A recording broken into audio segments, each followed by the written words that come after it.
శ్రీ గురుభ్యో నమ. శ్రీ మహాగణాధిపతయే నమ. ఇక తులారాశి. ఈ రాశి వారికి ఈ నెలలో ఏ పని చేసినా అవలీలగా నెరవేరేటువంటి ఒక ఆస్కారం కనబడుతుంది. అన్ని రంగాలలో సులభంగా పనులు నెరవేరుతాయి. మంచి ఆదాయం కనిపిస్తూ ఉంది. ప్రతి కార్యమునందు అవగాహన అవసరం. పనులు చేస్తాము, దాని యందు అవగాహన లేకుండా పనులు చేయడం వల్ల కొన్ని పనులు చెడిపోవడానికి ఆస్కారం ఏర్పడుతుంది. కాబట్టి ప్రతి పనుల యందు అవగాహన ఉండాలి. అవగాహన చేత పనులు చేసినట్టయితే కార్యము సాఫల్యం కావడానికి ఆస్కారం ఉంది. ఆరోగ్యంగా ఉంటారు. విలువైన వస్తువులు కొనుగోలు చేయడం జరుగుతుంది. సంకల్ప సిద్ధి. మీరు ఎలాంటైతే సంకల్పం చేసుకున్నారో ఆ కార్యక్రమాలు నెరవేరడం అనేటువంటిది జరుగుతుంది.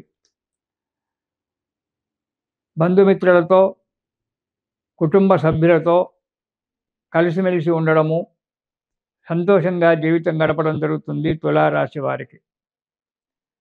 మిత్రుల యొక్క సహాయ సహకారాలు మీకు లభిస్తూ ఉంటాయి. మీకు సామాన్యంగా ఇద్దరు మిత్రులు చాలా మంచివారు ఉంటారు. వారు మీకు అన్ని రకాలుగా, అన్ని విధాలుగా మీకు సహాయం చేయడానికి ఆ మిత్రులు సిద్ధంగా ఉంటారు. వారి సలహా పాటించడము మీకు చాలా మంచిది. దానివల్ల కష్టాలు తొలగిపోవడానికి ఆస్కారం ఉంది. ఈ నెలలో తులారాశి వారు బంధుమిత్రులతో, భార్యాబిడ్డలతో, ఇతర కుటుంబ సభ్యులతో సంతోషంగా, ఆనందంగా జీవితాన్ని గడుపుతారు. కానీ కొన్ని పనులలో మీ తొందరపాటుతనం వల్ల కొన్ని పనులు చెడగొట్టుకోవడానికి ఆస్కారం ఉంది. కాబట్టి ఆ పనులు చెడగొట్టుకోకండి.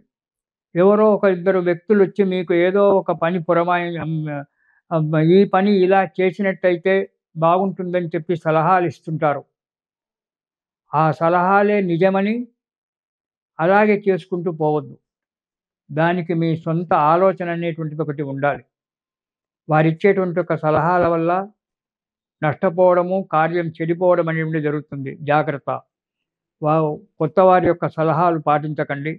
వారు మంచి స్నేహితంగా ఉండడానికి ప్రయత్నం చేస్తారు. కొత్త కొత్త సలహాలు ఇస్తారు. దీనివల్ల మీకు సఫలమవుతుంది. మేము మీ వెనకాల ఉంటామని చెప్పి కూడా మీకు భరోసా ఇవ్వచ్చు ఆ వ్యక్తులు. కానీ అదే మాత్రం నమ్మకం అని చెప్పి పెట్టుకోకండి. దానివల్ల మోసపోవడం జరుగుతుంది.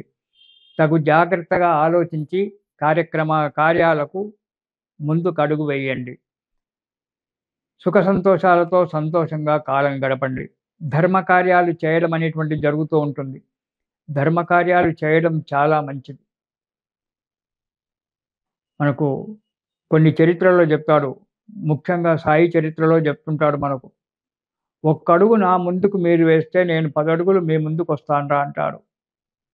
ఒక సాయే కాదు, ఏ భగవంతుడైనా సరే, మనం ఏ పేరుతో భగవంతుని పిలిచినా ఏకో దేవా కేశవోవా శివోవా, దేవుడు ఒక్కడే, సచ్చిదానందమూర్తి ఒక్కడే. అతడే నానా రూపాలుగా మనం కనబడుతూ ఉంటాడు. అలాంటి వానికి మనము మనోధైర్యంతో, మనశ్శాంతితో, ప్రేమతో, భక్తితో ఒక్క అడుగు అతని ముందుకు మనం వేసినట్టయితే 10 అడుగులు ఆ భగవంతుడు మనకు నడిచొచ్చి మన కార్యాన్ని సాఫల్యం చేస్తాడు. అందుగురించి భక్తితో, ప్రేమతో, భగవంతుని యందు ప్రేమతో, భక్తితో అడుగు ముందుకెయ్యండి. గొప్పలు చెప్పుకోవడం కాదు, ప్రేమతో, భక్తితో ముందుకెయ్యాలి.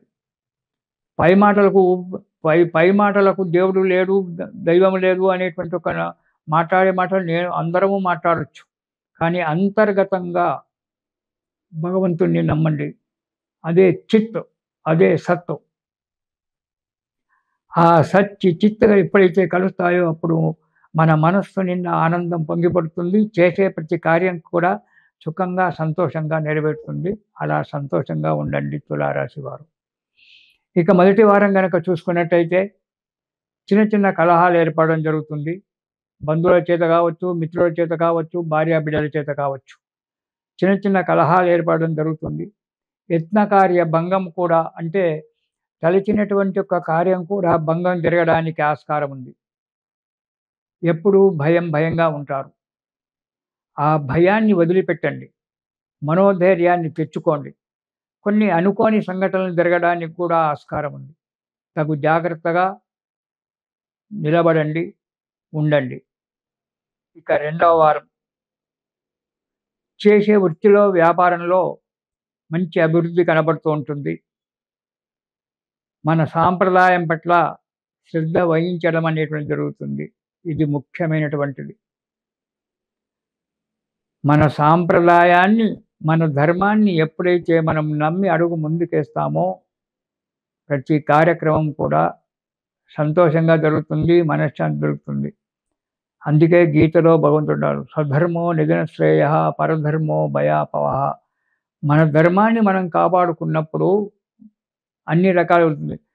వేరే ధర్మాన్ని, ఇతరుల యొక్క ధర్మాన్ని తీసుకోవడం వల్ల 10 మందిలో ఎప్పుడు భయంగా తిరగడమే ఉంటుంది. మనస్సులో ఎప్పుడు భయమే ఉంటుంది. పైకి చెప్పకున్నా, పైకి గాంభీర్యం ఉన్నా అది మేకపోతు గాంభీర్యమే. మనస్సులో అంతరాత్మ మాత్రం నువ్వు తప్పు చేస్తున్నావురా అనేటువంటి ఒక విషయాన్ని క్షణం గంట కొట్టినట్టుగా చెప్తూ ఉంటుంది. కాబట్టి మన సాంప్రదాయం ప్రకారంగా గనక మీరు అడుగేసినట్టయితే అన్ని ఆటంకాలు తొలగిపోయి సుఖంగా ఉంటారు. కులాచారములందు శ్రద్ధ వహిస్తారు. గృహ నిర్మాణ యత్నము జరుగుతుంది. బంధుమిత్రులతో కలయిక, ఆలోచించడము, దానికై ఒక రూపకల్పన చేసుకోవడం జరుగుతుంది రెండవ వారంలో తులారాశి వారికి డిసెంబర్ నెలలో. ఇక మూడవ వారం గనక చూసుకున్నట్టయితే మనోవిచారము, కొన్ని కారణాల వల్ల, కొన్ని అనుకోని ఆటంకాలు రావడం వల్ల ఎప్పుడు మనోవిచారంగా ఉండడము, ఆదాయం మంచిగానే ఉన్నప్పటికీ సంతృప్తి లేకపోవడం, తృప్తి అనేటువంటిది లేకపోవడం. ₹100 వచ్చినాయంటే అయ్యో ఇంకొక ₹100 వస్తే బాగుండు కదా అనేటువంటి ఒక ఆలోచన. ఇదే అసంతృప్తి. వచ్చిన దగ్గరికి తృప్తి పడినప్పుడు వచ్చే కార్యక్రమంలో, వచ్చే పనిలో మనకు డబ్బు రావడానికి ఆస్కారం ఉంటుంది. కానీ మీకు ఈ సమయంలో అది ఉండదు. ₹1,00,00,000 వచ్చినా అసంతృప్తిగానే ఉంటారు. ఇంకా రాలేదు కదా, నేను ఆశించినటువంటిది అంత రాలేదు కదా అని చెప్పి మీరు ఆలోచన చేస్తుంటారు. అది తగని పని. అది మంచిది కాదు. అసంతృప్తి అనేటువంటిది ఉండకూడదు. ఎప్పుడూ తృప్తిగానే ఉండాలి. ఆ తృప్తిగా ఉన్నప్పుడే భగవంతుడు మనకు అన్ని విధాలుగా సహకారాలు అందిస్తూ ఉంటాడు. అసందర్భ ప్రలాపాలు చేయడం జరుగుతూ ఉంటుంది.